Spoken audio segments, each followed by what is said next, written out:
A few weeks ago, I adopted an English bulldog, Frannie. I am not sure of her history. I have reached out to the breeder a couple of different times in Iowa, and I haven't received anything back. What I do know is that we're making some strides here. You know, when you adopt a dog, I think this is the first time that I've done this, that there are baby steps, right? They start to get comfortable with you, and then they sort of coil, and then they take some baby steps. And last night was a major one for me and Frannie. So Frannie doesn't like to be inside the house at all. As I understand it, the very few details that I have is that she grew up on a farm. You know, she's had a couple of litters. She's 3.5 years old. And then I guess when she couldn't breed anymore, they were looking for a good home, found somebody who couldn't take the dog himself. So I adopted her. So what I know is this now. She's very scared of people. I don't know if she's been around a lot of people her entire life. I don't know what happened to her on that farm, which I'm going to bring back up in a second here.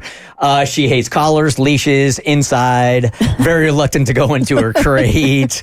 We were making some headway there, and then some of Hollis's friends came over on Friday night. Nobody really had any interaction with her, but I think the sheer noise might have freaked her out so much that she hides in one shrub that I have at the house, and you could just see her little head peeking out from time to time. Hey, and that's really it.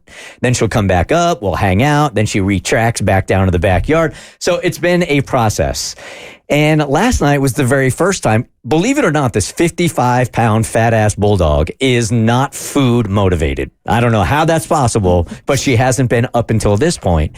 So every night I've been bringing her inside because she's an outside dog, but in Georgia, the nights are going to get too hot and too humid for her to be outside. So I might as well break her in now to being inside the house at night, or when I need her to be in the house when it's 97 degrees outside and 99% humidity.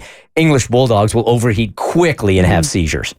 I was about to say, I thought there was, you had mentioned before how quickly bulldogs can overheat. Yeah. So they can't be out there all day long. Right now, if I wanted her to, she could be. So I bring her in at night, and that is a little bit of a fight between she and I. She doesn't like the harness, and now I've understood how to slowly guide her into the house, so it's not so much of a fight. Then she immediately goes into the crate. So I thought, you know what? I wonder if I could somehow, some way get her out of the crate to make her feel a little more safe in the house. So I got her some doggy treats, and I smothered them with peanut butter, and I put it in the crate, and she's like, oh, what's all that about? First time she had a snack out of my hand. Aww. Very first time. So I'm like, well, this went well. So I put it outside of the crate, and she took one step out of the crate and ate the snack. And I'm like, well, look at you.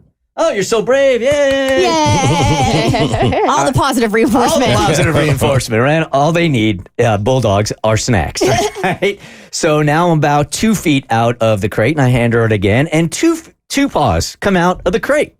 And then at the very end of the night, I offered it to her again. She came all the way out of the crate, ate it, and then ran back in. So slow progress. But progress nonetheless. Very rewarding. There are some days where she comes on out to the deck and she allows me to like hug her and love on her for 5 minutes before she realizes she's scared, and then she takes off. But before it was 5 seconds, and now it's 5 minutes. So we're making some progress. And I even noticed small progress when I was over at your house. God, was it last week? Mm-hmm. And she is so soft and so sweet. And when I first got there, she was hiding in the bush. And so I would slowly walk up and got on her level, but I could tell, like, she's like, I need you to give me my space. So we did. But then she ended up coming up to the deck, and I got to, go over there, and I went in gently and on her level and got to love on her. And there is one little spot back there on the butt, man, that she really likes when you start digging in. Right. But when she's done, she's done. Yep. Like, she's one of those, like, this is my time. This is my turf. I'm going to allow you to love on me. But again, this is like I'm the one controlling the situation. Oh, and then when she's done, yeah, right. And then when she's I've had him over to the house too, and he's gone right into the shrub. Yeah, I would be right in the bush with her. Be like, yo, Frannie, scoot over, bro. I don't see him for hours, man. So it's really baby steps, and I keep reminding myself that I'm on her timeline. Mm-hmm. So there is no such thing as frustration. we're already family, right? So whatever she's going to be, as I've said before, she is going to be. I do have some questions that I'm out of time now that maybe I'll ask you guys later on. Based on some of the feedback that I've received from breeders that have been following me on Instagram, and some of the assumptions maybe that we've made in here that maybe she came from one of those puppy mill type deals. Yeah. That when you go on their website, it looks like a perfectly good breeding, I don't even know what you call them. Business. Yeah, it looks clean. It looks like the dogs are legit. She is the most beautiful bulldog I have ever had in my life.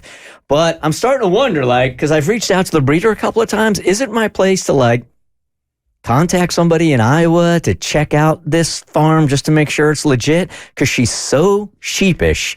She's had something happen in her past. But am I causing trouble where there doesn't need to be trouble? Yeah. Well, so puppy mills, they can run as they look like they're reputable companies. They look like they're reputable businesses, but behind this, you just don't know what's going on behind closed doors, right?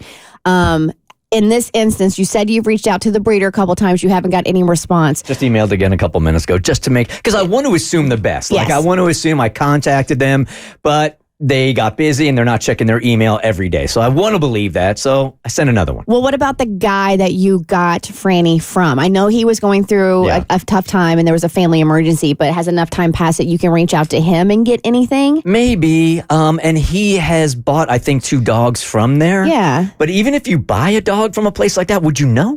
No, he wouldn't know, but maybe he has a little more insight into Frannie's behaviors.